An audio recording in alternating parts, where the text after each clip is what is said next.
Ladies and gentlemen.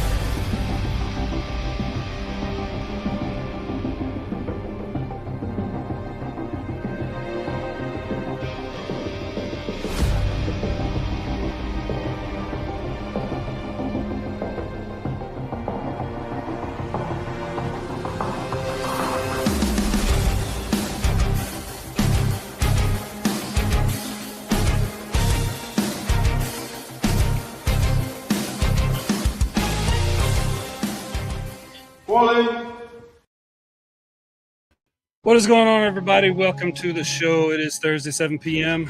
Glad you can make it. Appreciate y'all watching on TikTok. We got it on Facebook tonight. That was an error.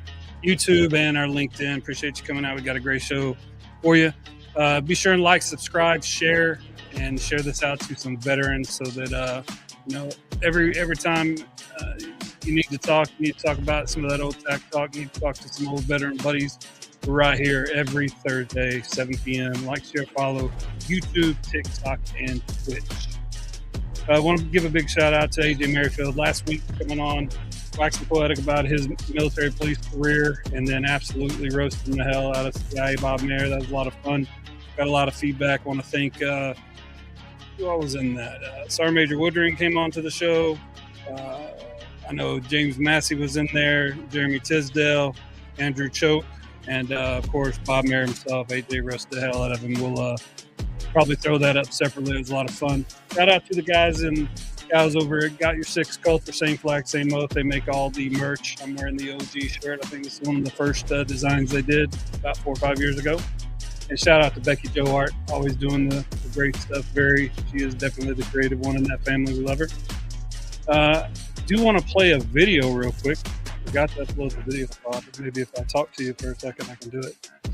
So, Hunter and Glenn Moore are going to be competing in a Military City USA bodybuilding contest, and they're pretty serious about it. They did a full-on WWE promo here. Let's check it out. Hello, my name is Glenn Moore, and this is my son, Hunter Moore. We are 2 weeks out from the amateur inaugural Military City USA bodybuilding show, an INBA sponsored event. We are standing here currently at Gold's Gym off of Bandera Trails. They are one of our sponsors of this show. The show still has availability for athletes. You can register all the way up to the 26th of May. If you want to come out and support the athletes, it's $50 per ticket to get in all day, and it's $30 for students and military with ID cards. Are you excited? Yes, I'm so pumped. We are 2 weeks out. I'm competing in 2 categories. I'm so excited. Let's get it. I'm so excited. Let's get it. Hunter is, of course, called the Beast. Glenn Moore, former guest on the program. He's still a beast himself. Big shout out to everything going on over at projectzero.com. Nick talked to Kyle earlier today, Kyle Shudik, and he said on June 27th, they may have their family offshore. They may have 2 seats available. So be sure and go to projectzero.com, check that out and see what they got going on. Get out there. That's their tagline. And I want to make sure I mention this for Dr. LaShondra Jones, June 2nd, 4 to 6 p.m. The military City of Houston Office of VA and Military Affairs is going to have an open house. That's a great way to show support, discover resources you got going on in the community, and learn about services and programs that your local VA offer. We did have a big loss. For those of you that know, I also produce a show called the So Smoking Gooder Show on Wednesdays. Big loss in the force there in the barbecue culture. Ty Machado lost his life this week. We're praying for the family. Joey Machado, big personalities in the Texas barbecue world. And shout out to Dennis Butterworth for doing this nice tribute to Ty Machado. Rest in peace, buddy. Today we have Dr. Larry Brandt, who's a United States Navy Chaplain Corps serving with the United States Marines.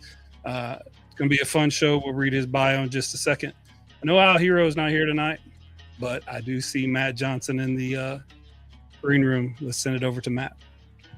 Yeah, I decided to come to work today. What's going on, everybody? It's Thursday. We're here. I did want to give a couple shout outs real quick. First, I wanted to thank our good friends over at the Misfit Nation, Rich LaMonica and the boys over there. I was very, very fortunate to be a guest on their podcast. They sent me a cool note in there thanking me for coming on, so I appreciate you guys doing that. And I love what they wrote in it. It says, do hard things, don't talk about it, be about it, and stack victories. So if you're out there and you're looking to stack victories and not be about it, or not talk about it and be about it, then continue moving. Let us know. We'd love to have you on. And then shout out to the Home Front Sit Rep. We have with Got Your Six gotten their merchandise store up. So if you like cool shirts, go in there, check out their merch, and you can get a shirt to support that show. And that's about it, man. Other than that, we're out here making big things happen. I'm excited for our guest today. Learn about him, learn about his career, learn about everything that he's done. And y'all, just so you know, Al, we hope you feel better, but we know you didn't come on because you were scared that you might start itching and catch fire because of our guest today. It's okay though. We love you. We'll see you next week. But Ty, that's about it for me, man. I missed being away for a week, but I heard it was a good time had for all. Except for Bob, but well, I mean, I think Bob enjoyed it. Bob has dished it out over the years, and for him to finally get a little bit of it, I think it was good. I think he actually shed some tears for all the words that were coming at him. So shout out CIA Bob, and shout out to all the roasters, and especially the roaster supreme AJ Merrifield. Lots of fun. Yeah, man. Well, I tell you, Al's not here. We're not here to do a rant. I say we just go ahead and read our guest in, and let's get started.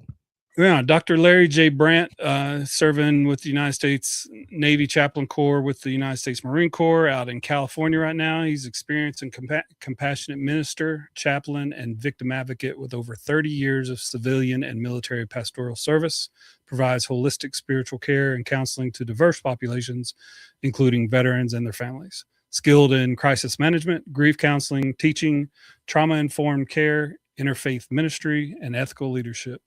And I mean, you as well as I know, Matt, that whenever you're a chaplain in the military, you have to cater to a flock that is wide.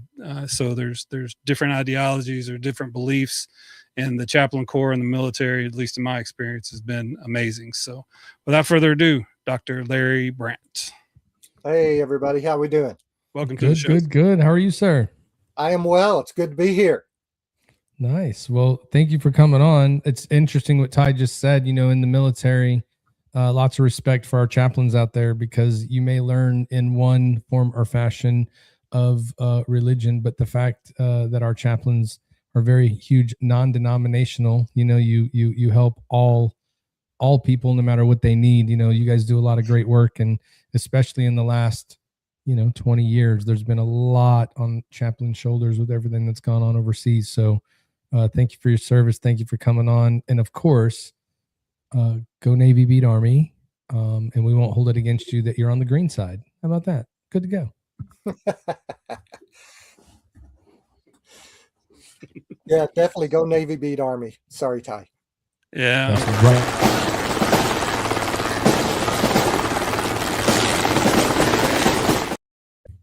I do think that my family is going to the Navy and Air Force game this year again in Colorado Springs. So that's a lot of fun. I love going to those academy games. Yeah, but last year you went Army Air Force, right? Army Air Force this year. So we're Navy. all going to the Navy Air Force game. Yeah, you can come on. I mean, I'll go to that one. I'm not going to go to the Army Air Force game. It was really cool. Like I enjoyed it with my family. Of course, CJ is he was in the Navy too, so I'm outnumbered by the Navy people all the time. Well, Larry, we can call you Larry because you're close to the other side now. It's probably weird you hearing your name all the time instead of chaps or sir or whatever, right? It's going to be weird for a bit. You're going to be like, wait, I do have a first name. I know. But what we like to do with our guests is we like for everybody to get to know you, and we like to tell the story. So the way we like to start off is just learning about you prior to joining the military. So if you could just start off with where are you from and where did you grow up? Sure. I grew up in the St. Louis area. I'm from a little place called Cahokia, Illinois, which is right next to East St. Louis, and grew up there. My dad was a maintenance man in a slaughterhouse until that closed, and then he became a maintenance man for my school district, and my mom was a secretary. So when I sneezed at school, I would come home and both of them would say, "God bless you." Because I couldn't do anything without them finding it out. Yes. Did you have a big family? Lots of brothers and sisters, small family? Small family. I have a sister that's 17 years older than me. I was the sit down honey. I've got a surprise. There was one in the middle, but unfortunately he passed away in an accident before I was born. So you pretty much had the rule of the house. They had to do it twice, dude. They did. Wow. They did. So what was it like for you growing up with that? You know, they'd had a, you know, when you have a kid and then 17 later you have another one, I'm sure it's like he'll figure it out. The other one did. We're good to go. Like probably even more so than the whole middle to the end. Like if you have, you know, 3-4 kids, the last kid, like, look, man, you're just gonna have to figure this out. It's probably gonna hurt.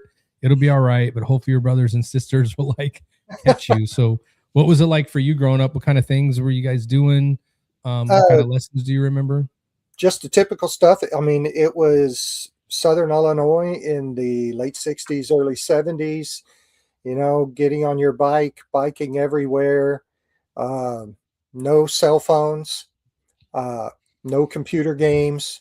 I was actually in a meeting a couple of years ago, and the leader of the meeting said, "Okay, this is our icebreaker today. What was your favorite video game growing up?" And everybody online did their thing, and it got to me, and I just said, "Not invented yet." Yeah, I have no idea what you're talking about. Read the room, bro. Read the room. For all you learning and development specialists out there, read the room.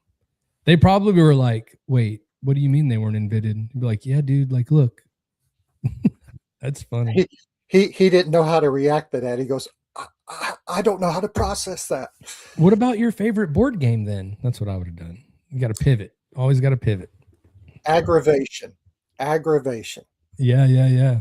So growing up, riding bike, going outside, playing, did you play sports growing up? What was it like for you in school? Things like that? Played baseball, enjoyed playing Little League baseball. Didn't really play much sports. I was transitioned to more of a musician. So I played piano for the high school choir and was the field commander for the marching band. And then that transitioned to, I was actually a piano major in college. I felt like God was calling me to become a worship pastor.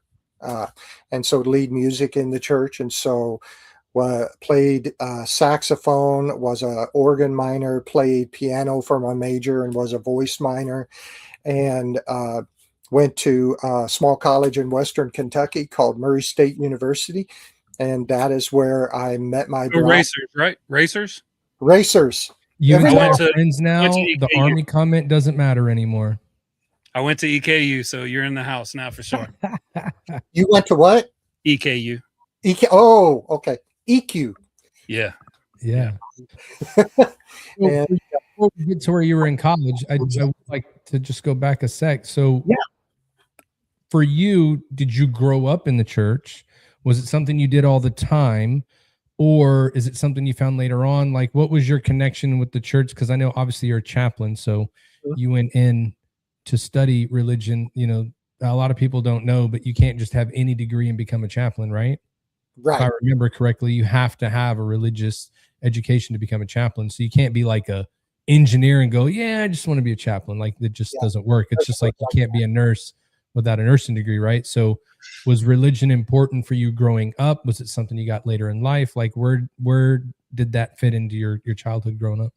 Well, as my mom used to say, I started going to church 9 months before I was born. I'm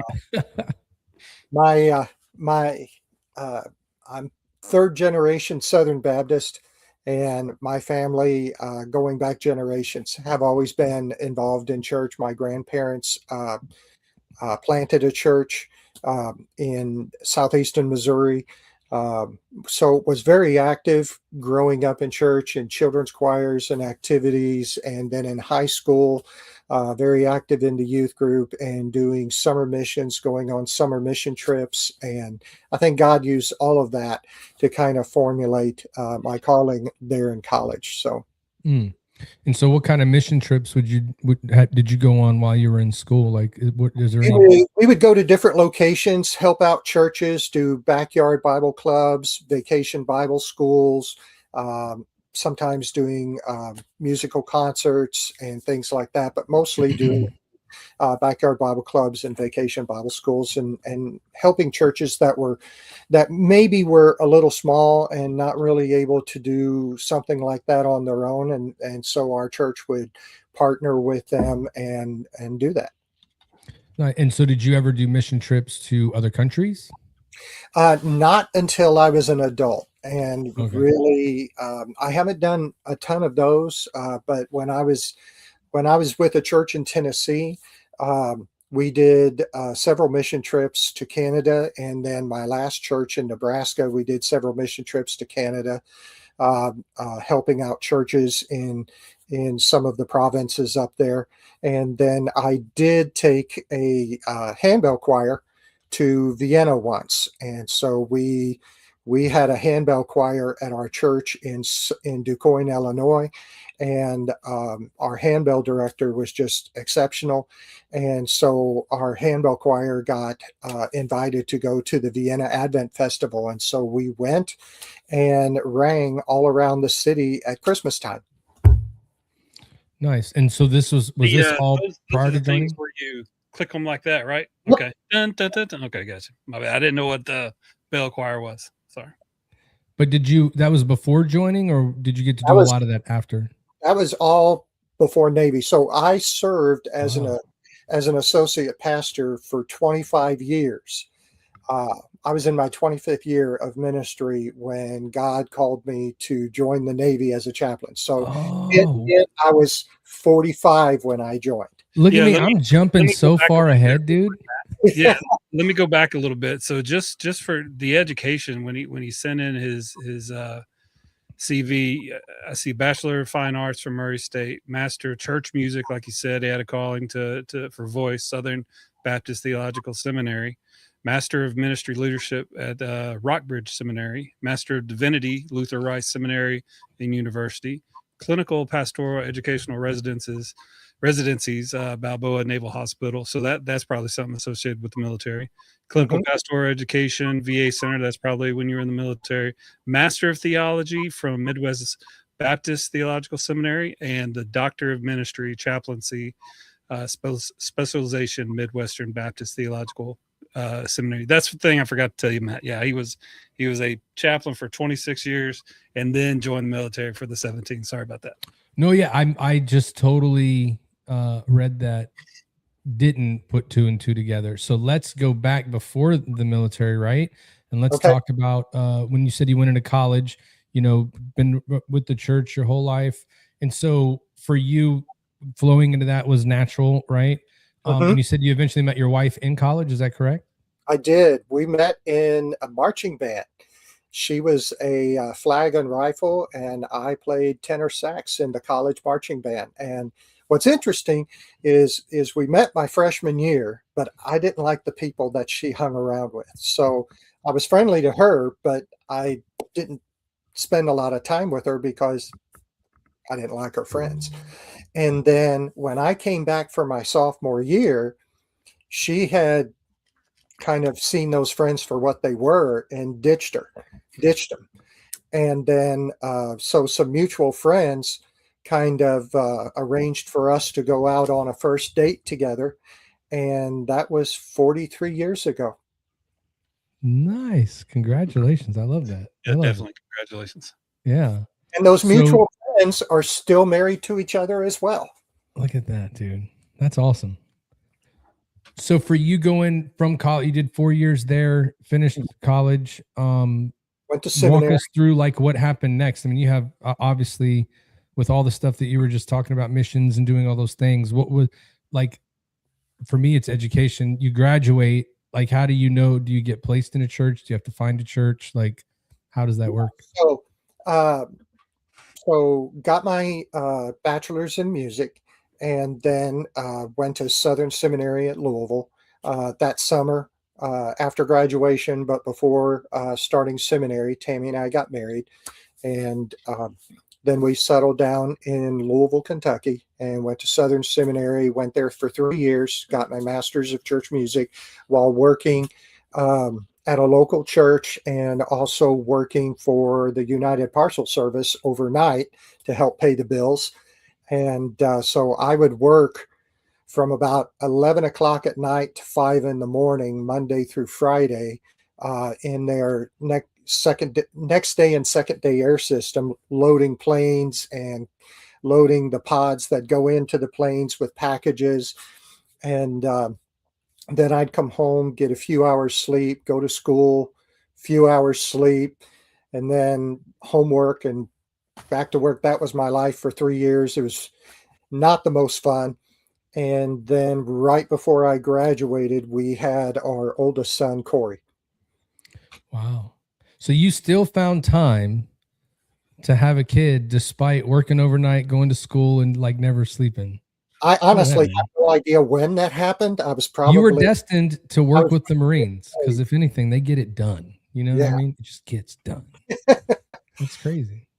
Yeah. So we went to the first church in Virginia, where I was minister of music and youth.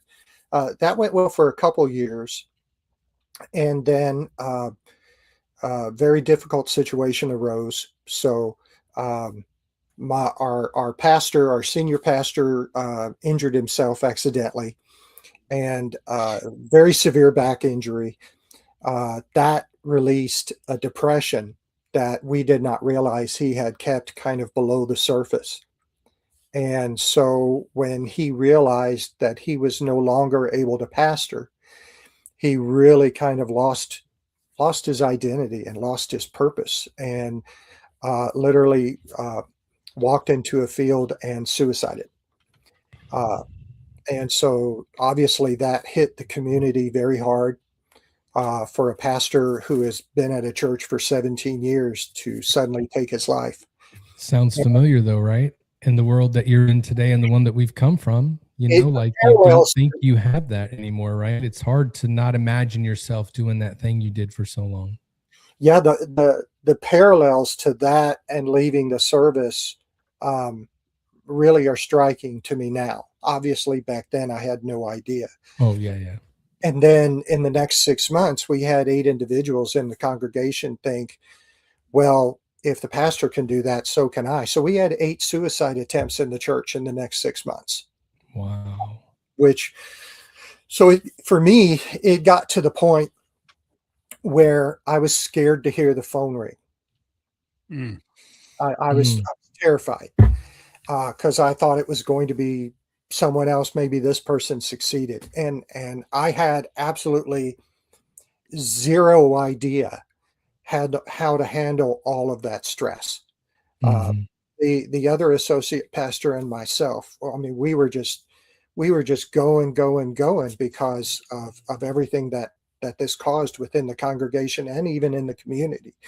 And I'm going to paint myself in a not very positive light here, but I was a young minister right out of seminary, but I had absolutely no idea how to handle all of this stress. And I had no idea how to do any kind of self-care. And so because I was so stressed out, I started verbally abusing my wife and my 2 boys. And I'm not proud of that. I'm just being honest about it. Sure. And I mean, it's the same with like the military members we just talked about, right? You go over and you do those deployments and you come back and everything should be calm at home, but you're just like you said, you're afraid to hear the phone ring. What's it going to be this time? You know, again, it's like taking an 18-year-old young man or woman and just throwing them on the battlefield for the first time 6 months after graduating high school. There's no expectation. There's no prep course for that. It's like, let's go. So, I mean, so at this point, you and the associate pastor, you guys were pretty much just sharing duties until they could identify someone else? Were one of you picked maybe to go up, or how was that working? What they did was they brought in an intentional interim minister who's basically just preached on Sundays and kind of worked with us. And like I said, I was hiding it pretty good at work, but I was come home and just releasing all of that stress, and not in a healthy way, until one day, my wife, who, you know,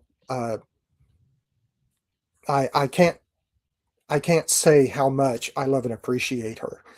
The fact that she has not smothered me in my sleep the last 40 years is a testament completely to itself. But Preach, literally. You know what I mean? Yes, sir. Amen, brother. But I came home one day from work, and she was standing on the front porch, and she said, "Today we're going to play Let's Make a Deal." And I thought, I'm in trouble. And she said, "Over here, we have anger management counseling. Over here, we have divorce court. Choose." And I'll say, and, you know, and obviously I said, I'll take anger management. And so that's what I did. And so I was smart enough to realize I couldn't lose this lady.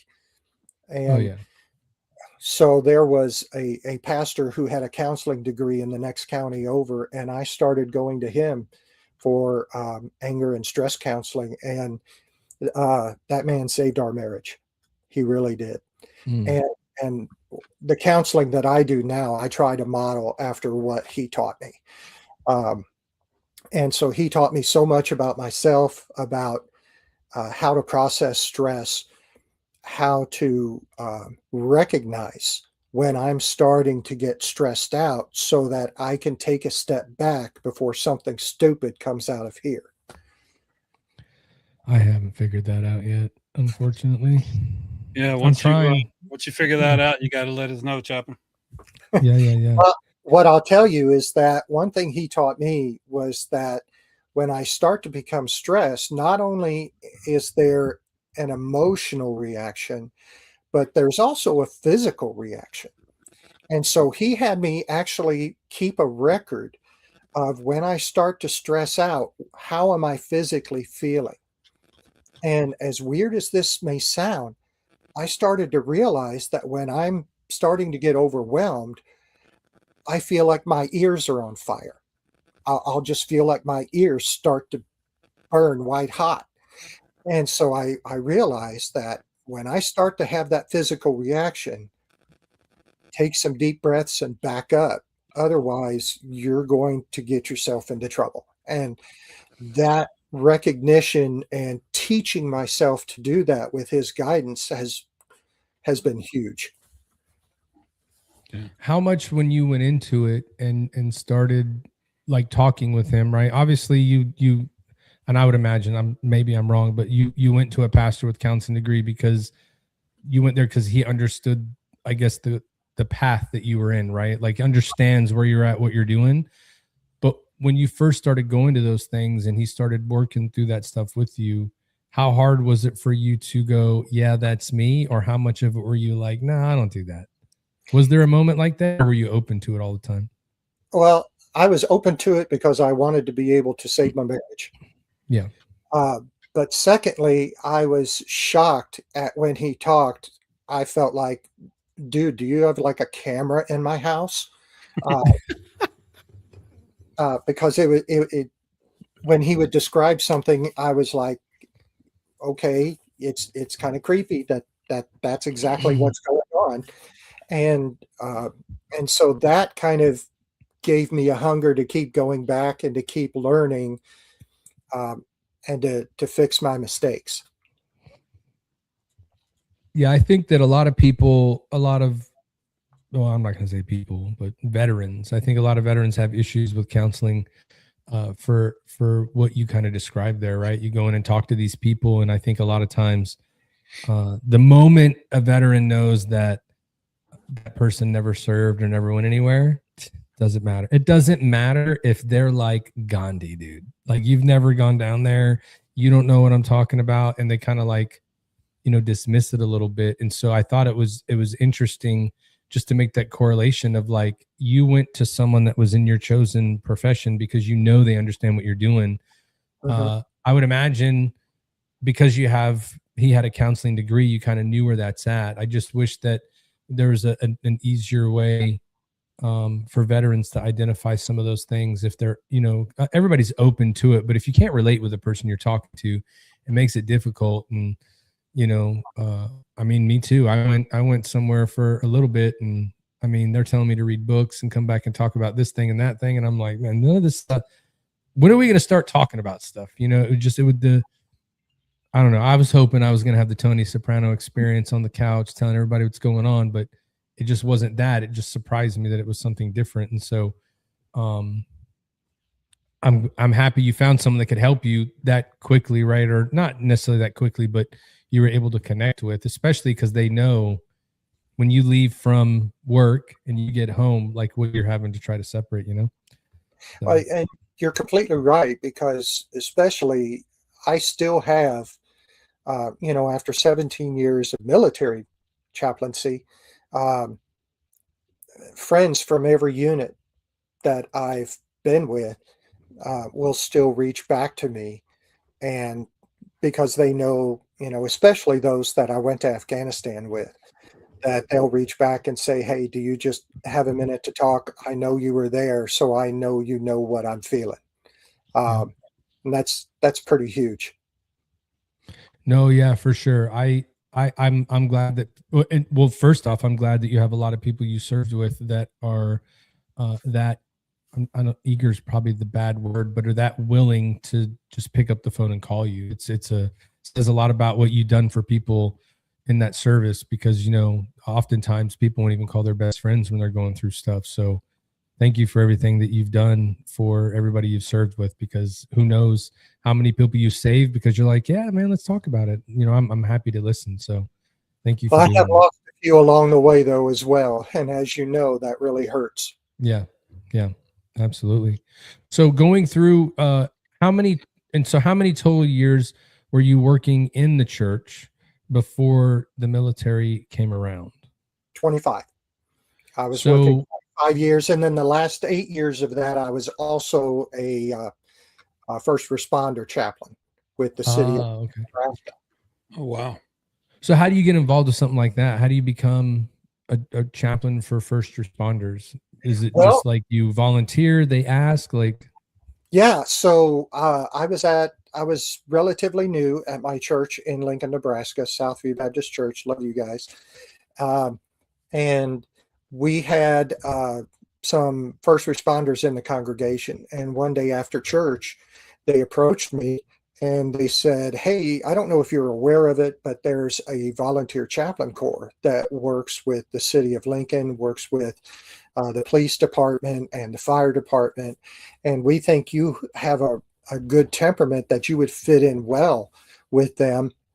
Would you consider volunteering for that? And I prayed about it, and I didn't feel God putting up any walls to it. And I went to the senior pastor of the church and I said, do you have a problem with me doing this? And he said, not at all. And so I started doing it. Absolutely loved it. Loved working with the police officers and the firefighters, and also being able to minister some folks quite often on their very worst day. So you're talking about the people that either they're arresting, or the people that got hurt, or the people that have gone through the event. You're around for all of that. All of that. I've been there when they.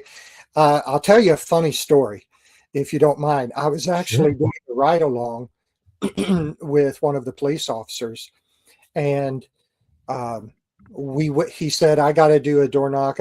There's a warrant out for this guy. He's probably not home, or just be prepared if he is home. He's probably going to rabbit and just run. And so we go to the door, we knock, and the guy actually answers the door. And my friend says, Mr. So-and-so, you do know there is a warrant out for your arrest. I need and he's ready. I mean, he's just ready for this guy to bolt. And he says, I'm going to have to take you in. And the guy just turns around and puts his arms behind him and says, I'm ready to go. And so my friend puts the cuffs on him. We're walking to the car, and he says to me, can you work with me every day? This has never happened before. God is here to help us take all the people that's supposed to go to jail. They're going to jail tonight, right? He's like, no, I wonder what the story was back at the precinct when he walked in. Like, you probably had requests like, Yeah, oh, I want to ride with him, you know? it got a lot easier asking for ride-alongs, I'll tell you that. Oh, yeah. That's crazy. So did your time helping there get you interested in possible service in the military, or how did that come on your radar at all to go, you know, I think at 45, right, I want to join the Navy. I think I want to do it. And by the way, for everybody that's listening, being a chaplain or like a specialized surgical doctor are going to be the only time you ever see someone over the age of 35 that can actually enlist and be in the military, because it's very, very hard to find very, very specialized doctors and chaplains that are willing to serve and go in, you know? So what was it about that part in your life that you said, yeah, I think I want to do that? Oh, actually, it wasn't on my radar at all. So I had been doing, full time at the church. I'd been volunteering for the city and had actually gotten to the point where I was the senior chaplain supervising 25 other volunteer chaplains. It was neat because I could walk into the office of the mayor. I could walk into the office of the police chief. I could walk into the office of the fire chief and everyone down below and just say, how's your day going? How can I specifically pray for you today? And then pray with them in the office. I loved it. And I loved working with the first responders. And, but then my denomination had a training that they were going to do in Hawaii. That was the week my wife had off from school because she was a sign language interpreter at that time for the school district. And I went to her and well, first of all, I called them and I said, I realize this is probably mostly a military training, but told them who I was. And I said, is this training open to me? And they said, we'll do you one better, pay for your plane fare, and we'll take care of everything else for you. And I went to my wife and said, honey, it's of God that we go to this training. And all she heard was Hawaii, and she was ready to go. And we went, had an amazing time, and met a lot of military chaplains. And during the course of the training, I kind of started to get to feel like God was calling me to military chaplaincy. And if you know anything about the story of Moses and the burning bush, Moses was like, God, you can't possibly be right that I'm going to lead these people out of Egypt. And he started telling God all of the reasons why God was wrong. And you see how well that worked out for him. It worked out about that well for me. So I started telling God all of the reasons why I couldn't possibly be a military chaplain, and I said, first of all, I'm already too old. I'm already past the age of cutoff, which at that time was 42. Well, it still is 42. And we go literally the next session. They talk about how at that point, this was in 2007, they talk about how at that time, especially with the war on terror going on, how the Army and the Navy need chaplains. And so they're waiving the age requirement. And I was like, oh, all right, that's the first argument knocked down. And then the next one, I was like, well, I don't have the right education. I didn't have the Master of Divinity at that time. And again, next session, they start talking about this newfangled thing called online accredited schools. And how you could, even as a minister, go to school, get another degree while you're still serving your church. And I was like, boom, he knocked down the second one. And I thought I had the third one cold because at that period of time, I weighed over 300 pounds. And I said, well, God, I'm just too big a boy. I won't pass the requirement. I'll probably have a heart attack before I run the first mile. And God kind of answered back, there's this thing called diet and exercise. And so I was like, okay, God, if this is what you want me to do, I will yield to it. But please, please, please tell my wife, because I don't want to. And so that evening, we're going back to our room, because we have a habit whenever we go to something at night, we'll kind of debrief each other. What did God teach you today? What did we learn? What's something we could take back and maybe apply back home? We always do that when we go to things. And so we're walking down the hall to the room, and like those movies where you see a hallway kind of stretch out, I felt like I was walking to the gallows, because I just did not want to rock this poor woman's world. And we get to the room, and I close the door, and I turn around, and she puts her finger in my face like that. And she says, I think God's calling you to military chaplaincy. And I'm like, and I was like, holy cow, he really did tell her. And we're shocked when we pray for something and God answers, right? Yeah. And so we sat up a long time that night talking about all of the changes that I'm going to have to go back to school. I'm going to have to really work at getting in shape and losing weight. And even then, it may not happen. And I remember very clearly my wife saying, well, this kind of ended the argument. As most married guys, the wife has the last word. But she said, if this is what God is calling us to do, how could we do anything else? And that pretty much settled it, because she has a point. She has a point. And so we talked to our denominational folks. Go Nebraska. I see that comment. And they were honest about what I had to overcome. But they were also encouraging and said that they would be there every step of the way for us. And they were. I'm still friends with those guys today. And so it took about 1.5 years, but I went back to school. Some of the things that I had taken previously transferred over into the new degree. And in 1.5 years, that Christmas, my wife bought me hours with a personal trainer. Or I still to this day am kind of wondering if she didn't just pay a 22-year-old to try to kill me. It kind of felt that way at the beginning. I remember the first day on the treadmill, he would have me run for 30 seconds and walk for 30 seconds. So I would run for 30 seconds and then pray for Jesus to take me for 30 seconds. And then but I told him what I needed to do, physically and everything. And God bless that young man. He laid out a plan, and in 1.5 years, I had lost 110 pounds. Wow.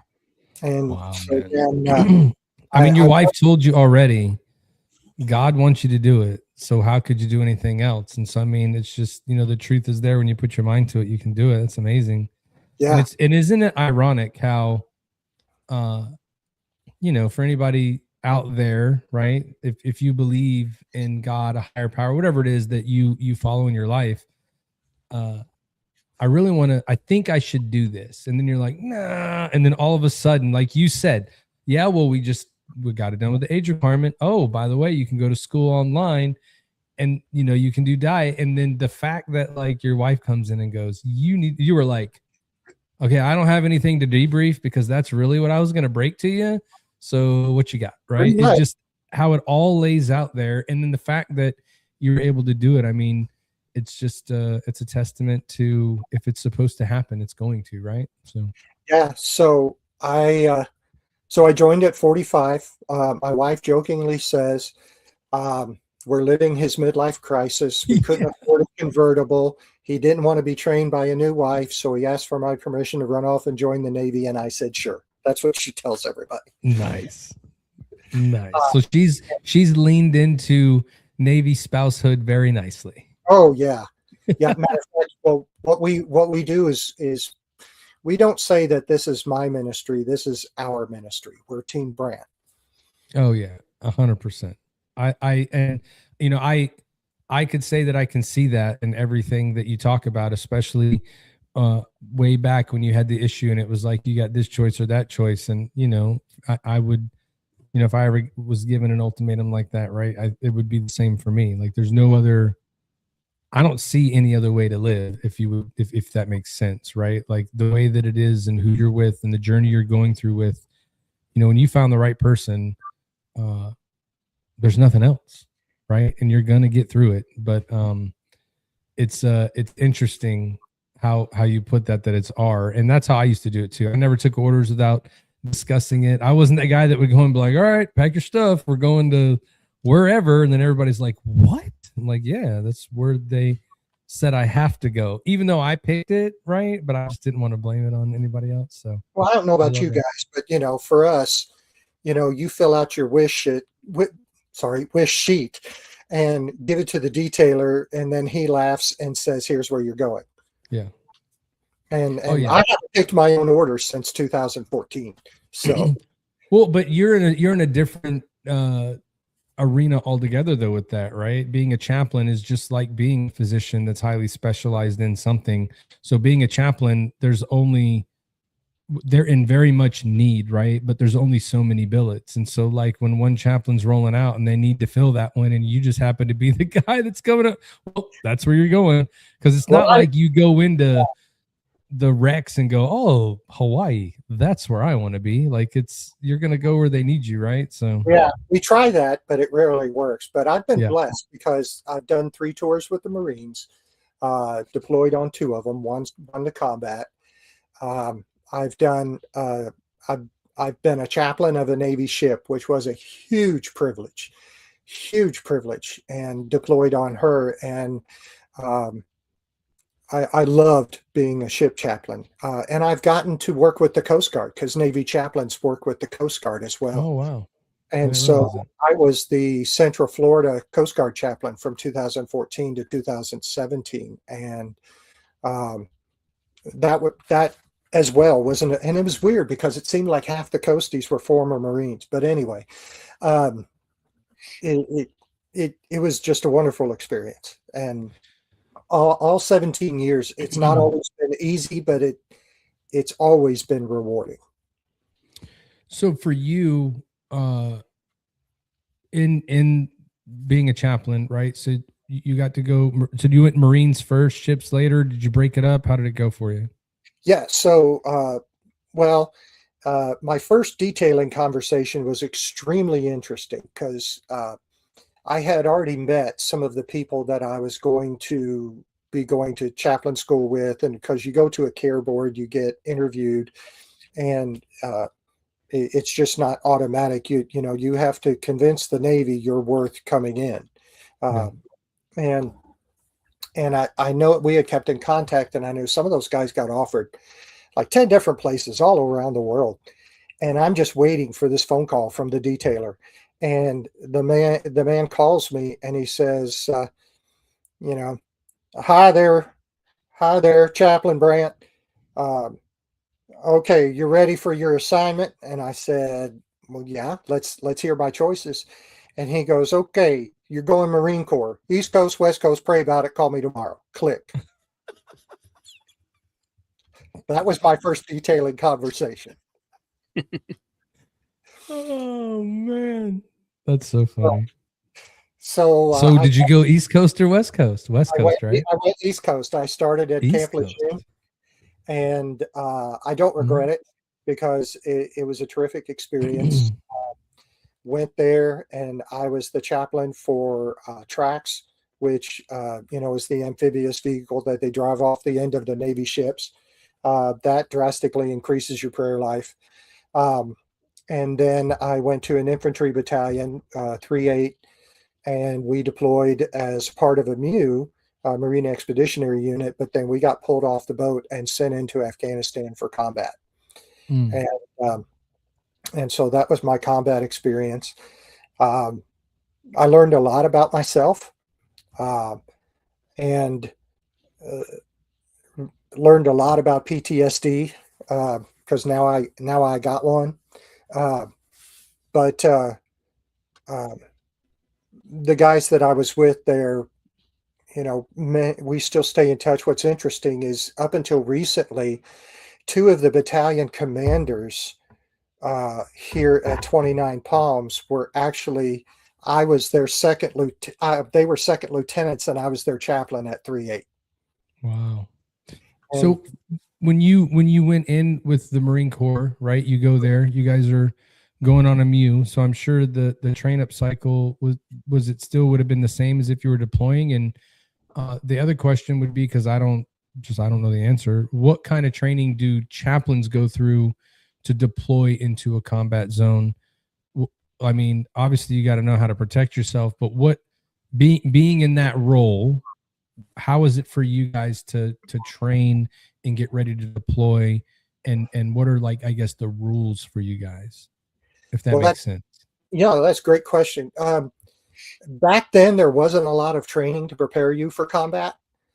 You went to chaplain school, and they talked mostly, it was about policy and ministry in an institutional setting.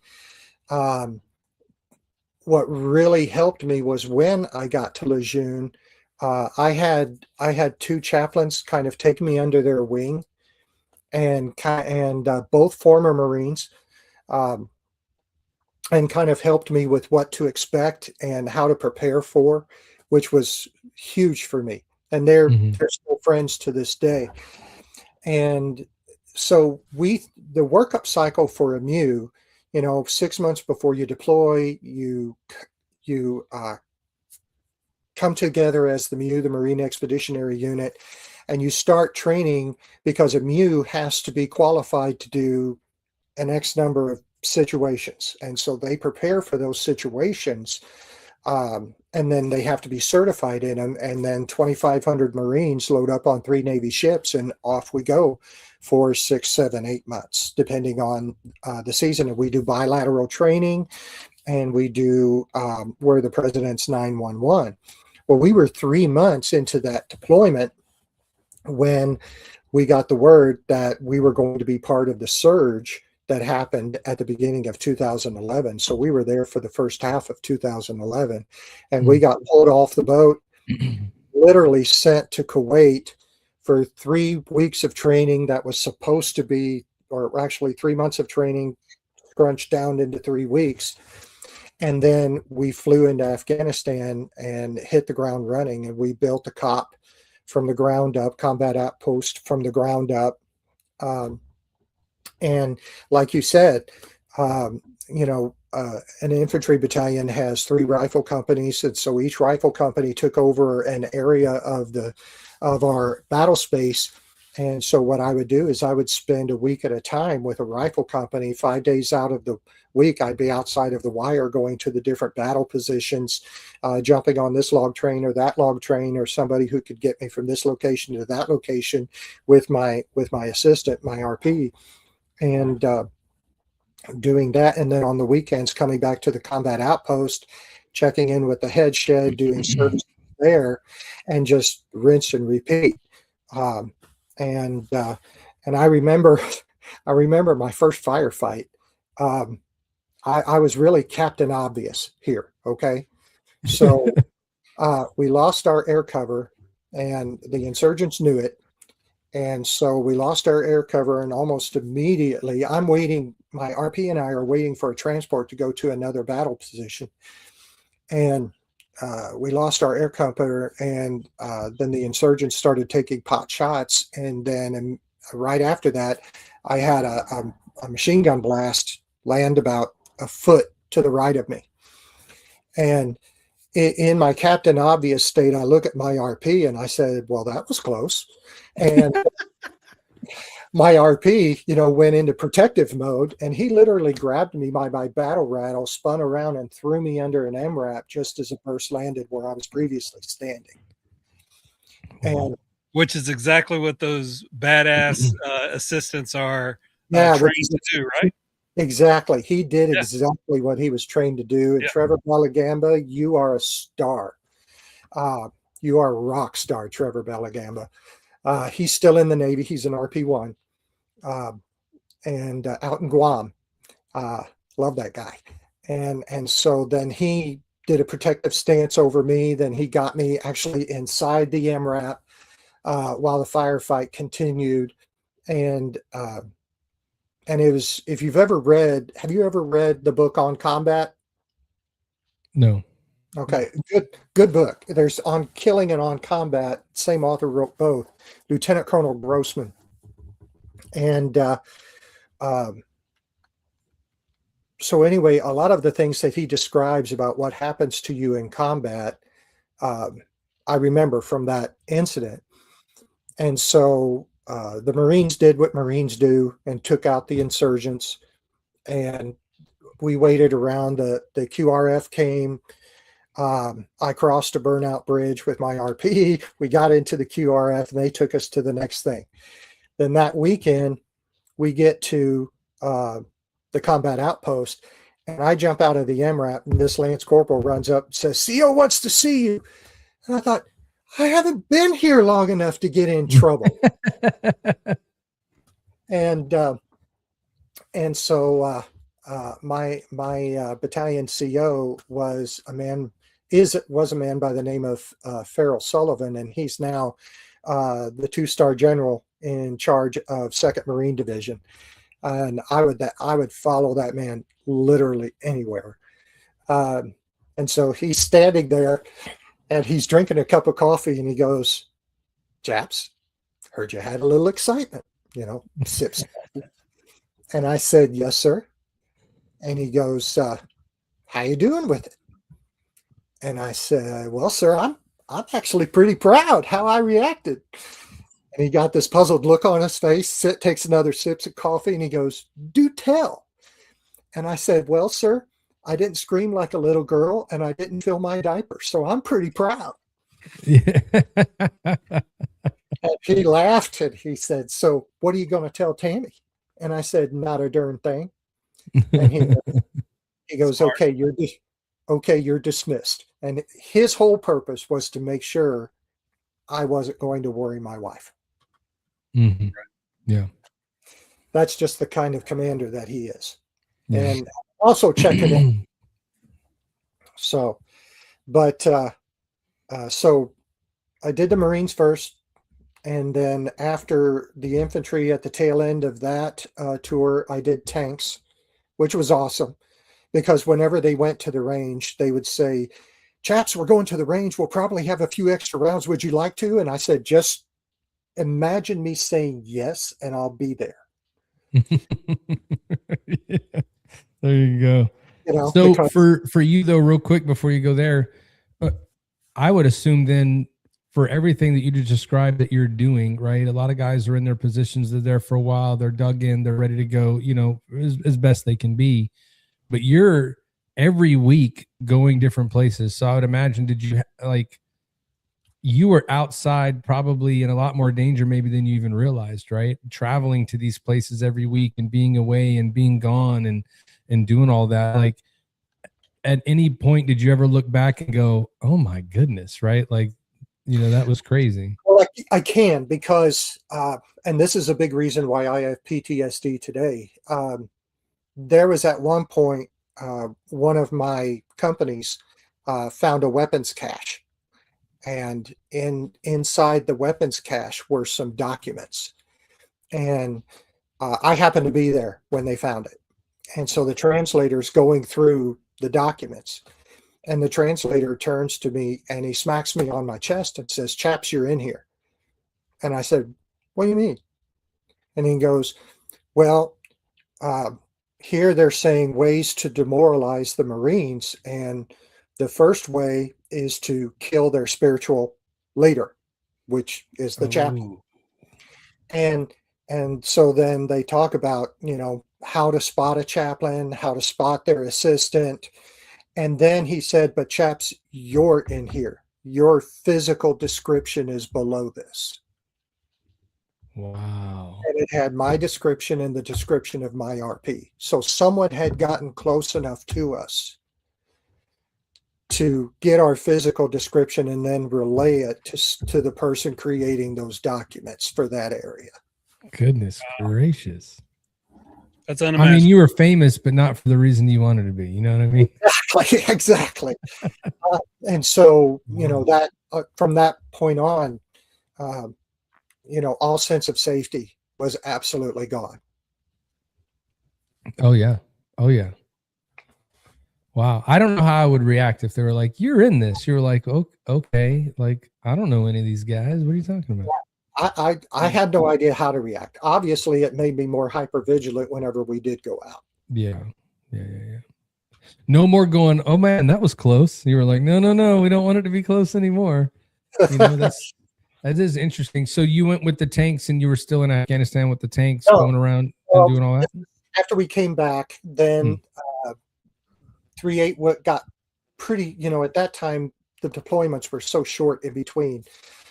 They knew they were going back out probably within a year, and I didn't have the legs for that. So they moved me over to tanks and put another chaplain in there. And so I finished out my tour there to the tanks. Then I went to a ship in San Diego and deployed with that ship. And oddly enough, it was the ship that was part of a MEU.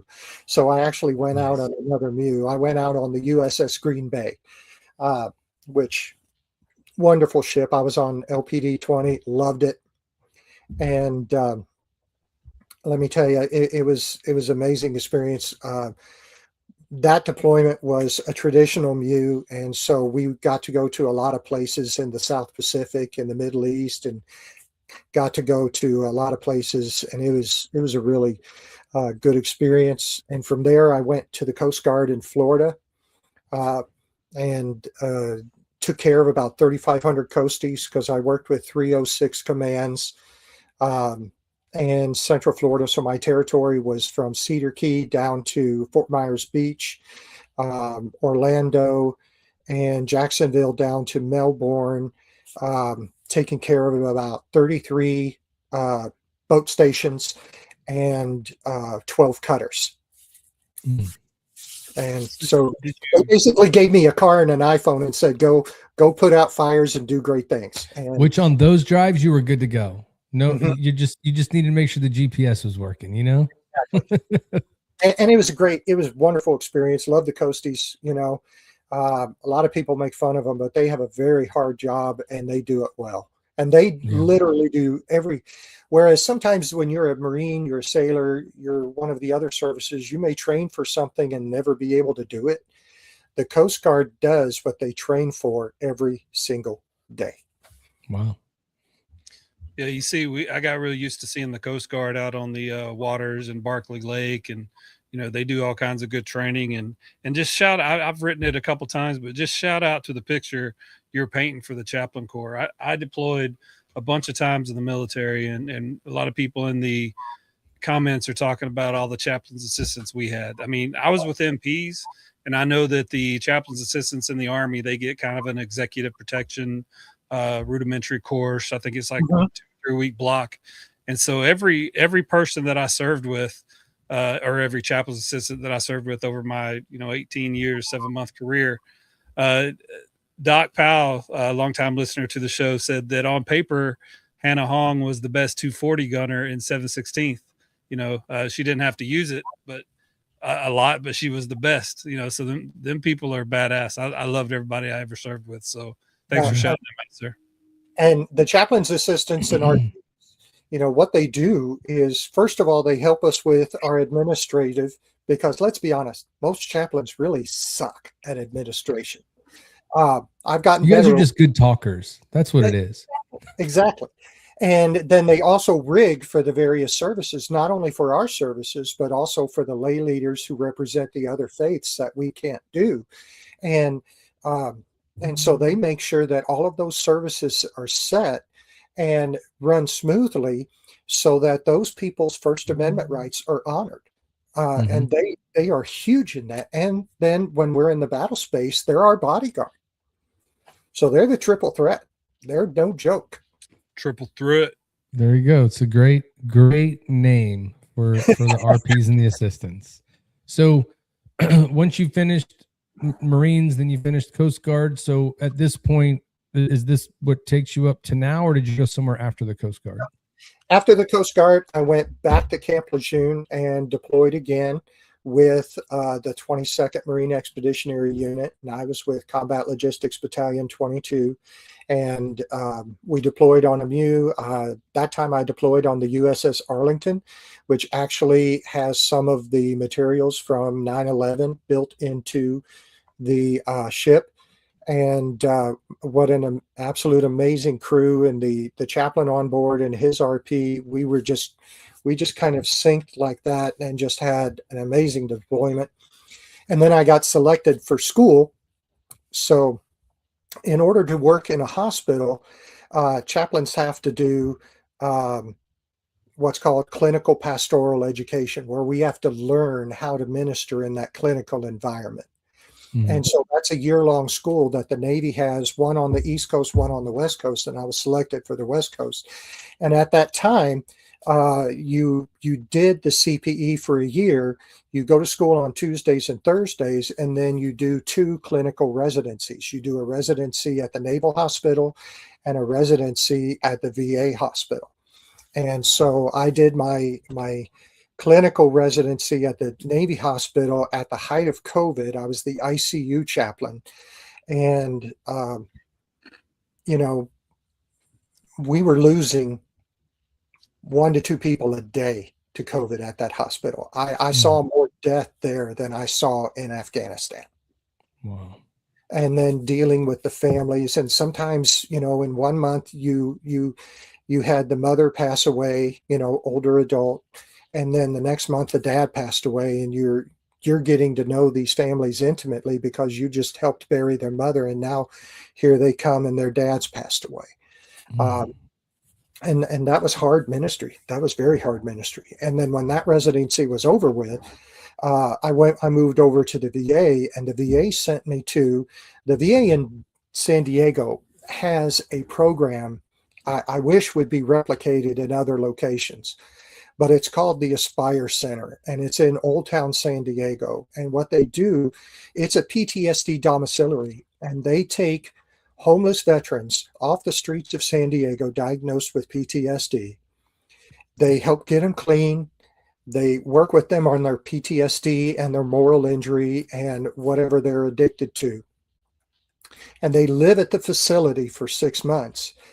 And then they help them find a job and find housing so that they don't go back out onto the street. And they have an 85% success rate. Oh, man. Yep. Can we replicate that, please? Yeah. I mean, these are the kind of programs you wish that everybody, you know what I mean? Like, yeah. And the people there who work there are so dedicated to those veterans. And it was just such a privilege to be a part of that and to experience that. And when they come to the table and plan the treatment plan for the residents, they expect the chaplain to have a say in it. They expect the chaplain to have a part of that plan.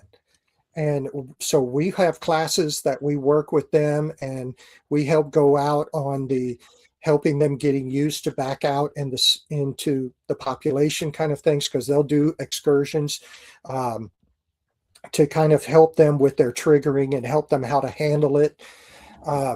And it was an amazing experience. And what I walked away from that, first of all, I know a lot of people give the VA a lot of negative things, and some of it may very well be deserved in various locations. But what I saw was people who were just literally giving their all to these vets. wow. And it was an amazing thing to watch. And so then when I came to the Naval Hospital at 29 Palms, I wanted to kind of do something similar. And so one of the things that we did was there's a program that the VA has called Building Spiritual Strength. And then they have another program right now called REAL. Both are excellent, by the way. And I had become certified in Building Spiritual Strength. So I went to the leadership of my hospital here at 29 Palms, and I just said, look, why are we waiting until these guys are homeless on the streets of San Diego? What can we do now that can head that off? That that we can, they're already getting the individual counseling for PTSD, but right now there's nothing that we're doing here addressing moral injury. And there's also nothing that we're doing here other than the personal counseling of the chaplains, addressing things from a spiritual perspective. So what if we took this program, Building Spiritual Strength, modified it for active duty, which the VA gave me permission to do. And then we did it. It's an 8-week course, and it addresses PTSD and moral injury and helps them mitigate the symptoms of that by helping them to reconnect to a faith. And we don't tell them what faith to connect to, what works for them. Okay. And so my leadership was on board. Matter of fact, my executive officer, who was a clinical psychiatrist, says, "Chaps, I'll help lead it for you." And so he and I partnered up, and for the next couple of years, we did that, and we ran several iterations through. And it was amazing to see some of the changes in the active duty, but we also had some retirees go through it who were still struggling with being out of the service and what was going on. And it was absolutely amazing. So if you're a veteran who is struggling, I want to encourage you, go to your local VA and see if they have a Building Spiritual Strength or a real group, and get the heck in it. Yeah, for sure. So I know that we're getting right to the point where you're at right now in your career, which is going through that transition piece, right? But before we do that, I think we should let Ty put you in our hot seat. You've been in enough hot seats already. Because I really want to take as much time as you want to give to be able to discuss your transition and how it's working. And the reason I say that is we talk to a lot of guys that, just like us, I was out 2019. Ty, you were what, 2017? 2017. Al, 2021. Like, we've been out so long, things are kind of different. So to have the opportunity to talk to anyone that's going through that transition right now and can shed that light on it, we like to give as much time as we can for that. But we can't forget that we love to do the hot seat. So I'm going to let Ty put you through the hot seat, and I'll be right back.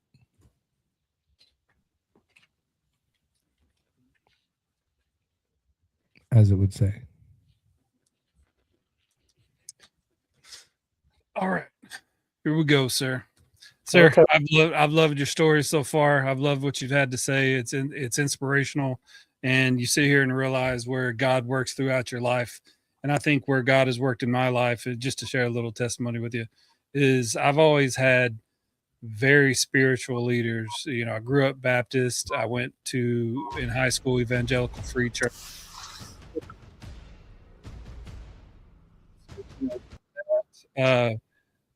Going through the military, being pretty tight with all the chaplains assistant. I love your testimony. I've written down some notes here about you have a huge testimony for God in your life. So the platform that you're going to preach to your flock, I'm wishing you luck. Can't wait to hear. I kind of know where you're going next already, but I can't wait to hear about your success stories in the future. So appreciate that very much. So the first one I have, the first hot. What's the most unique place in the world you've ever visited? Bali, Indonesia. And why Indonesia? I loved it there. It was beautiful. They grow coffee, which is huge for me. But the integration that so much that they have of their talent into their faith, even though it wasn't my faith, was beautiful. And it was just an amazing country that we'll probably never get to go back to. But the experience and the openness of the people, just embracing us as the Navy, but also me individually, in some of the interactions I had, was wonderful. Absolutely love that. I have a feeling I know what this answer is going to be, but what's the most profound spiritual experience you've had, where either while deployed or with the, during COVID, that must have been crazy. the Coast Guard, and then you talked about there was more death during COVID than in Afghanistan. So when was a time on the battlefield where you just felt God's presence? Yeah, it definitely would be Afghanistan, where I was never more scared, but at the same time, I was never more sure of where he wanted me to be. Yeah, very nice. I love that answer too. What is the hardest moral injury that you've experienced? Was it a from intruder syndrome or survivor syndrome or are people with PTSD, or are they more moral injury? What bothers people that you're kind of talking to people about more? As I'm talking to people, things that they've done or maybe failed to do while either on deployment or working in COVID, and just feeling like they're eaten with shame and guilt because they feel like they failed in some way, and they feel that nobody could love or forgive them, even God. And so they back away from everything. They back away from their faith. They back away from their friends. They back away from their family because they feel like they've become so infected by it that if they stay near them, they're going to actually infect them too. And so we've had several of those come through our group that we have here. Yeah, I've been through a lot of different modalities, and I feel like I'm called to be a peer support specialist and help, because you talked about that one thing that they'll say to you when you start therapizing people and or just helping them through a situation like a peer support specialist was, you've been there, you've experienced that, and you have perspective. So the perspective that you have, what do you think the biggest lesson God has taught you from the military on? I know there's a lot of lessons. We heard your story. You've got a lot of resilience, a lot of belief, the patience of Job to go through what you went through in your congregation, but just the military, what's the biggest lesson? Bloom where you're planted. I think the lesson is bloom where you're planted, because where we go may not always be where we're going to choose to go, but it's where God sends us for a reason. And rather than jump into self-pity, rather than sulk, look for ways to improve the situation, and maybe if you do that, it may end up being one of the best seasons of your life. My wife and I heard that from Calvin Gardner at my very first duty station. And my wife and I, from that point forward, had decided wherever we go, we're going to make that the best situation yet. And even in the middle of the Mojave Desert, we have come to love this place. And more importantly, we've really come to love the people here. We ask thank you for that answer. We ask everyone what their playlist was before they went out on mission, maybe the songs they listened to that kind of brings back. But since you have a big background in the Baptist, I'm going to ask, what's your favorite hymn of all time? Oh, my favorite hymn, Be Thou My Vision. Okay, very nice. I have to check that out. Be Now My Vision. Be Thou. Be Thou My Vision. My vision. And then we always ask, what's your favorite song of all time? Ooh, my favorite song of all time. Yeah, secular song. I know, but boy, there's so many of them. Austin, More Than a Feeling. Oh, very nice. Love it. Love it. I was going to ask, what is the most difficult tension between faith and reason have you had to have with like a Marine or a Navy or a Coast Guard or during COVID? Like, I know people they go through all kinds of stuff. So what would that be? I'd say it really wasn't even COVID. It was working with people who, once they took off the uniform, completely lost who they were, and helping them to try to get their identity and their purpose back. Thank you very much. We like to use the term, or I do, wax poetic when we talk about things, talk out them at length. Sometimes, it's just a term I use, but can you wax poetic about your faith in God for me? Yeah, I would just say that the experiences that I've had, especially in the military, while they have challenged me, they've only driven my faith deeper. I can see God moving in so many different ways through all kinds of situations. Even in this current situation that I'm in as part of my transition, what felt like a horrible, terrible thing, because I was denied an age waiver and I have to get out of the Navy with 17 years experience. But yet, had that not happened, my new place of ministry would never have come along had not God allowed that to happen. And so I have to realize more and more that God sees around the corner when I can. Thank you very much for that. All right, this is one of the last couple questions here I got for you. I'll just ask it straight up. Okay, we got from Beth Harris, Philippians 4:11-12. The Apostle Yeah, I Paul, love that. I have learned to be content, whatever the circumstances. Amen. Amen. All right, this is a very contentious question here on the program. Who's the greatest of all time, Michael Jackson or Prince? I don't like either one. If you had to choose one. My wife would say Michael Jackson. I'm going to say Prince. And why Prince? What redeeming features? I love Purple Rain. That's a good enough.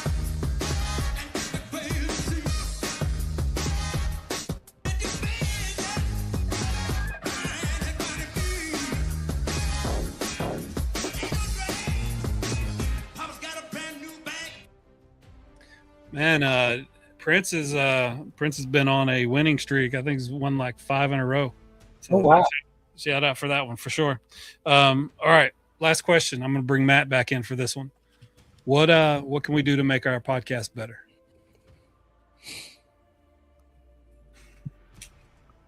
I don't know. I like it pretty much the way it is. I did not know much about you before this, but I plan to be a regular listener or a regular watcher from this point forward. I really, I would say just get the word out more then. Yeah. Yeah, that's the whole goal with only going to YouTube. I can only go to one place to watch it live, and then you can go to the streamings after. So we've had a lot of guests, just like yourself, that have had great suggestions. Getting the word out there is going to be, it's always the hardest one. Podcasts are such a, everybody can do one, which is the great thing about them. Everybody can do one, but I do feel like ours is very unique because, as Ty likes to describe it, when we first started this journey, it was we're going to do a podcast, and I had to ask Ty one day. I had to go, okay, do you want to do a podcast or are we doing a show? Like, there's a difference in the two, right? And I feel like ours is more like a live show because you get to learn about people, and the fact that we don't send anybody questions. We don't ask you to tell us what to ask you so that it can go down any specific road. The fact that, in a lot of cases, Ty does way more research about everybody that comes on the show than myself or Al does, but not because we don't want to know everything we can about you before coming on. I feel like sometimes that could lead us into asking questions about some cool thing that I read that may not even be the thing the guest necessarily wants to talk about. So I love the fact that we're able to free flow through it, but yeah, it's been a fun time, but it's interesting to see how it goes. But we appreciate you being on. It's amazing, but we're not done yet. Nope, because we have to get into where you're at now, and you kind of hinted to it just now in the hot seat. My first question, based on your answer in the hot seat, okay, why would they not have prepared to know that if you wanted to do 20 years, you needed to get to a certain point? Is that something that changed? Like It is. when you joined? No, and I can't stand the Navy too much for this. When I joined, they already told me that the mandatory retirement was 62, and that there was the possibility of getting an age waiver, but I couldn't count on it. They were honest about that. I want to be clear. But then as things came on, it looked more and more likely like when I applied, I would get it. And then for some reason in the fall of 2024, I'm sure they had a reason. I did not know what that reason is, but the Navy put in a policy that said if you had been passed over 2 or more times for a particular rank, you would not be eligible for an age waiver. And so that's what happened to me. I've been passed over 3 times. So unfair, man, especially in like the chaplain corps, right? To be honest, someone has to retire and get out for you to get picked up. It has nothing to do with you don't have the record of performance. I mean, crying out loud, you went on 2 deployments with Marines, you were on a ship, you did the Coast Guard. Of diversity in service, I think you have that box checked 100%. It just the timings there. That's the kind of things I think is unfair, you know, when stuff like that happens, because yeah, I understand your answer too. Like I understand it. I still don't like it. I don't think it's fair. I didn't care for it either, to be honest. And so I wasn't tracking on this. The chaplain corps was not tracking on this at all.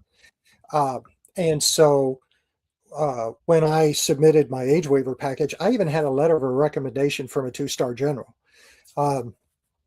And it got, you know, actually the person from the age waiver office personally called me and he said, I have to return this.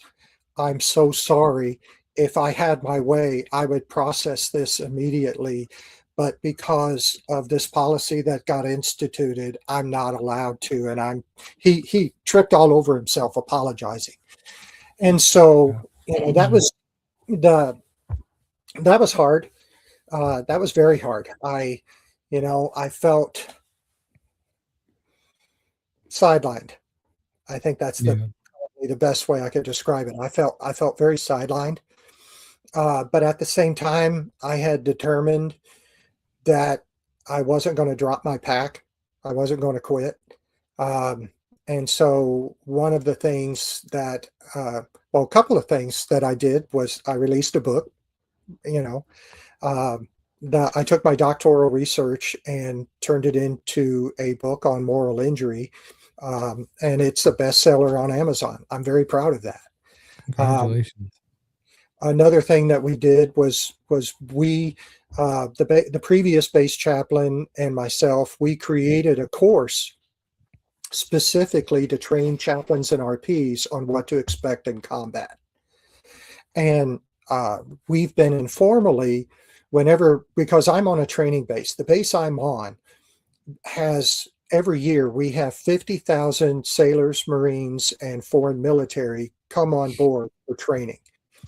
And so when we have those big exercises, we've been taking those religious ministry teams and running them through this informal course. And we've even started having some of the religious ministry teams drive up from Pendleton to attend the course on their own dime. And so we've run through, I guess probably by now, about 200 personnel through this formal course. And so now I won't be here to see it, but next year the course is going to be codified, where it's given an actual course name, a course number. You get credit on your permanent record for taking it. I appreciate everybody at McLeod here at 29 Palms who are helping us do that. And I'm just excited that something I worked on is going to help religious ministry team for years to come. Yeah, I mean, you figure they take all the sailors, Marines, airmen, like we all train for what's going to come, but you alluded to it very well. Like, you were supposed to be on the water. Nope. you're going to Afghanistan and then you're in a firefight, right? Thank goodness your RP had the small amount of training they were given because he knew what to do. Thank God, right? Otherwise it could have gone differently. But it makes sense. Why would you not send the chaplains with the units that are going to deploy in those arenas and have them go through those same scenarios? Hey, this happened. What do you do? This happened. What do you do? Because I've been listening to a lot of podcasts lately where a lot of military guys, when they ask them, were you scared to do this? Were you scared to do that? They were like, no, I've been trained to do it. I was trained for the situation as much as I could have. So I was able to just go muscle memory and do. But if you're never given the training, right? Like, well, I don't know. What do you guys want to do today? So I'm happy to hear that. And I'm sure you, like a lot of the people working on the course, I'm sure the question was asked during the development of it. Like, why didn't we do this sooner? Like, why hasn't this been a thing already? Well, it's been on paper, but learning it on paper or on a PowerPoint isn't really the same. And when they tried to do this previously, they did the chaplains and the RP separate. This course forces them to work as a team. And that's what's needed. And one of the things we do is we teach them how to move under fire as a religious ministry team, which is, something I had to learn the hard way. Oh yeah. That's what I mean. Like, you're dropped in, you're like, well, that looks like the right way to go. I think I'm going to do this. And you had to learn through doing versus being out there. And so, you may not get to that magic number for retirement, but you know that your legacy is going to live on through what they're learning there for sure. And I'm grateful that I am going to a GS position. And so I am grateful that I'll be able to roll over my military years into GS years and still get a retirement. And I'm grateful that I'll be able to continue serving my country and my God by continuing being a chaplain, this time in the civilian government sector. So I'm curious, through your time in the military, in the Navy, serving with the Marines, when you first took the commission to be a chaplain, was your first intent to do 20, or after you got into it, you decided to stay longer? Because I don't know if maybe they told you like, oh, you're going to need an age waiver, but you have to retire at 62. At the time, were you like, this is just what I've been called to do? Did you see yourself doing 20, or did that come later? I didn't see myself doing 20 because I just figured there was just no way. So I said, I told my wife, I said, we're going to do this till it's not fun anymore. And then we'll see what God has next. And we just kept taking assignment after assignment, because to be honest with you, I loved it. And I love the people I was with. I mean, these people are just gold. Yeah. And and we've made so many friends. And as my wife and I like to joke, we have so many unbiological children, people that we've just kind of almost adopted as our own, that we stay in touch with them, and they involve us in the major events of their lives and in their children's lives. And we've even, some of their kids even call us grandma and grandpa. That's awesome. And we've just had a terrific experience. We feel so blessed to have been able to do what God has allowed us to do. So I'm curious. I know that when you described, when you said, hey, I'm going to join the Navy, like, your wife was like, you have been called to do this, right? There's no other reason that we came here other than this to happen, right?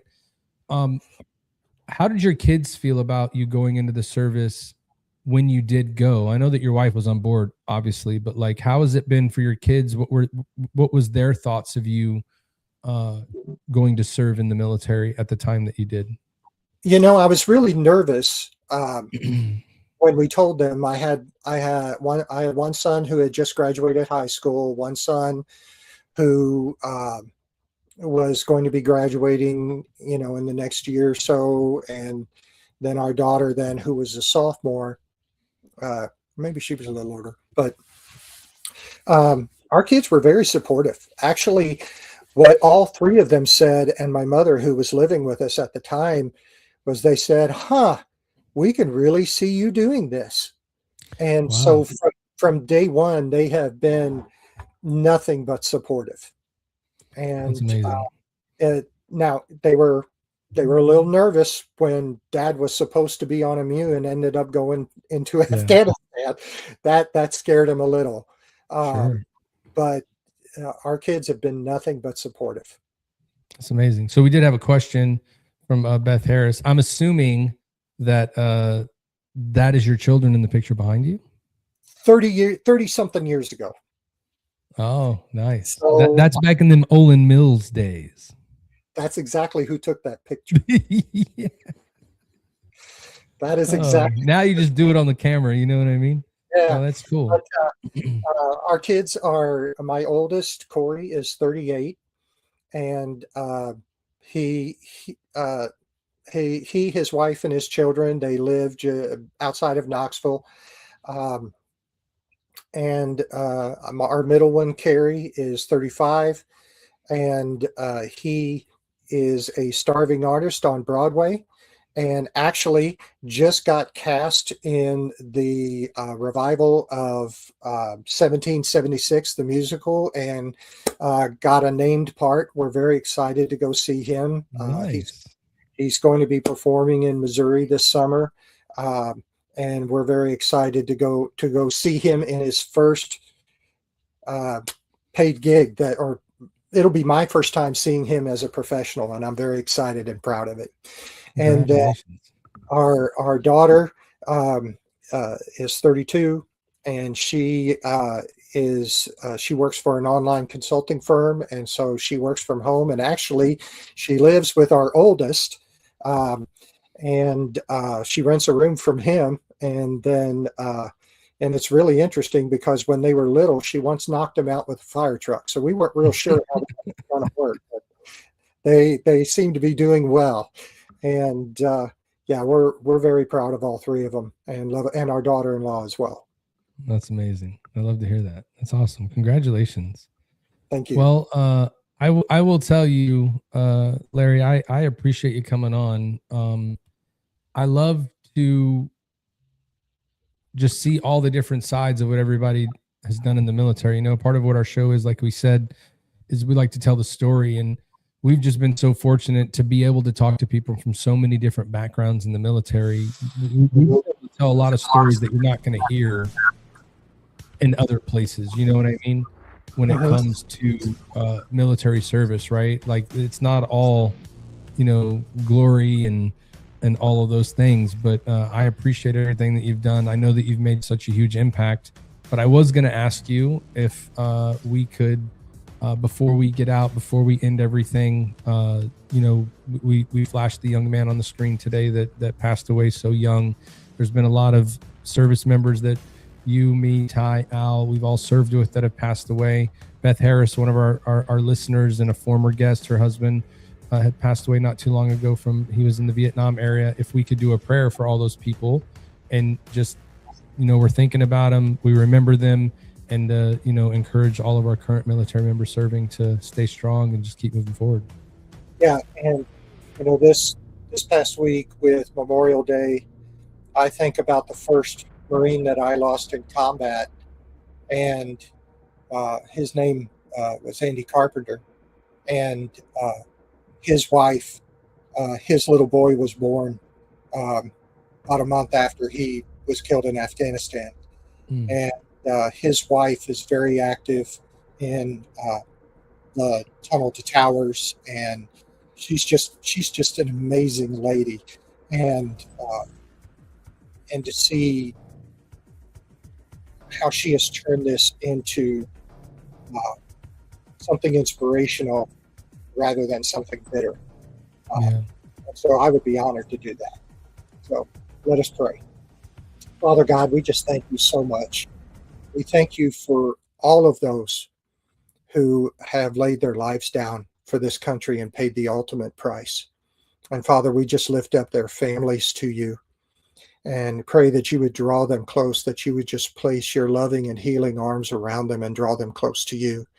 God, for this family who lost this young man, again, we just pray that the community would just rise up and that they would feel your love wrapping around them and the community wrapping around them, and just help them through this grieving process. It is just so sad to see someone pass so young.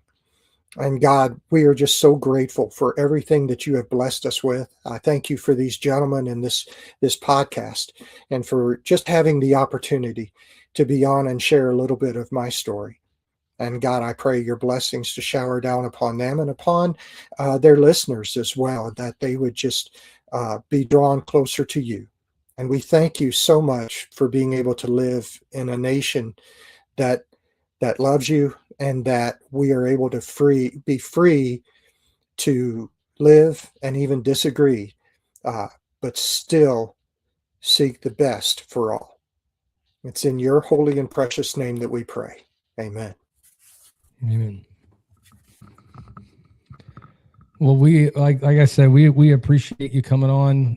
You're now a friend of the show, so that means if there's ever anything exciting that comes around that you want to put out, or new programs or things that you learn about in the future, please reach out to us and let us know, and we would love to bring you back on to talk about it.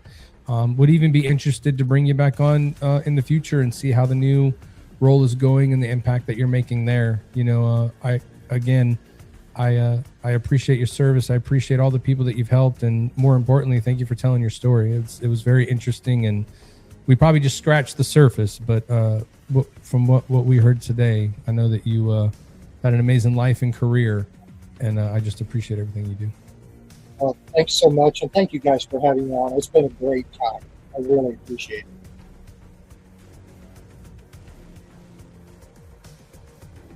You're muted, buddy.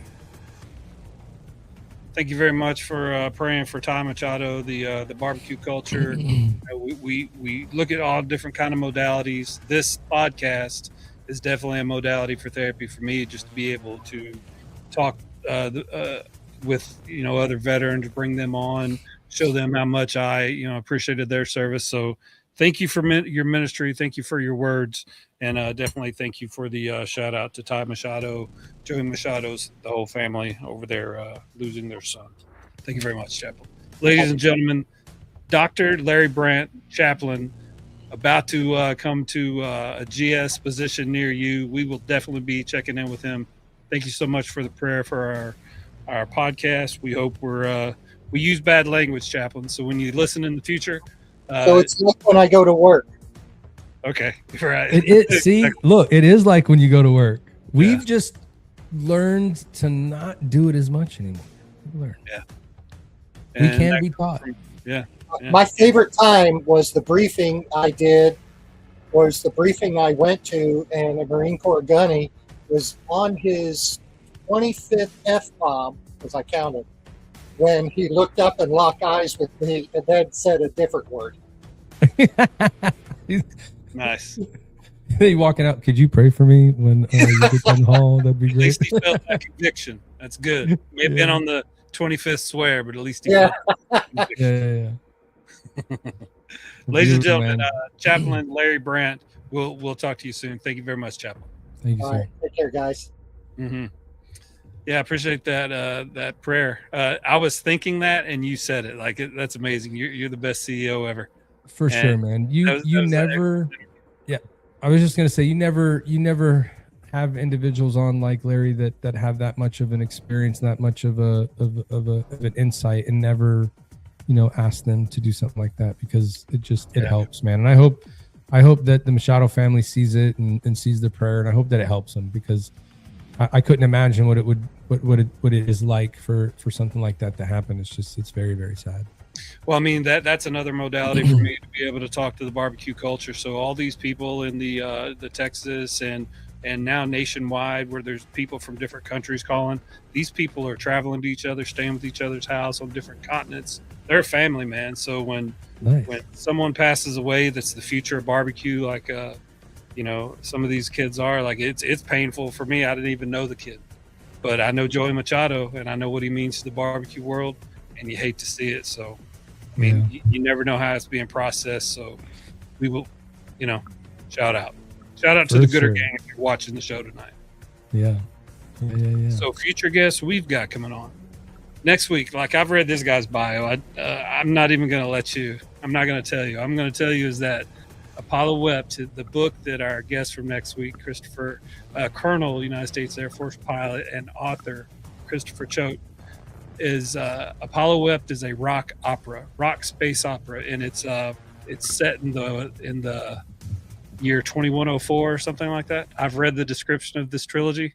Al is going to go fucking insane. Sorry, Chaplain. I see you in the green room. Did you lose me? No, I didn't lose you, but I have something for you. Oh, you got it. Okay. I'm going to want to read this book. I do have it. Put it up there again. Also, I'll send you a link to the audio book if you just want to listen. Yeah. Is that the whole trilogy? Yes, sir.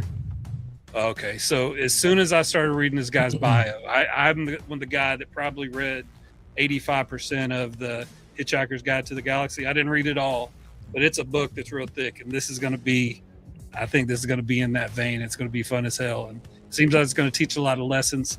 Al's going to have fun with this. That's all I'm going to say. Yeah, for sure. 100%. Absolutely.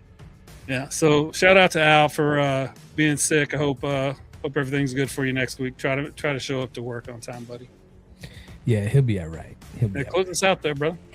Yeah, I mean, thank you everybody for joining on another Thursday, like most of you do every week.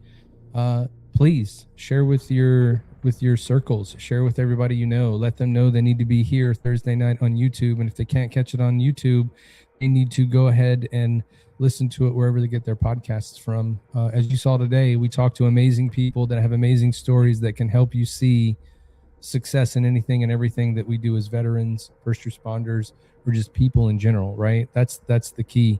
If you have a little bit of hope and you have a little bit of faith, it'll take you a long way. So thank you everybody for listening. Thank you to all the regulars. We see you out there. Beth Harris, Doc.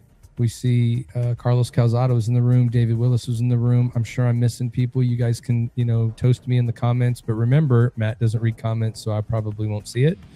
But thank you everybody for listening and the support. We really appreciate it.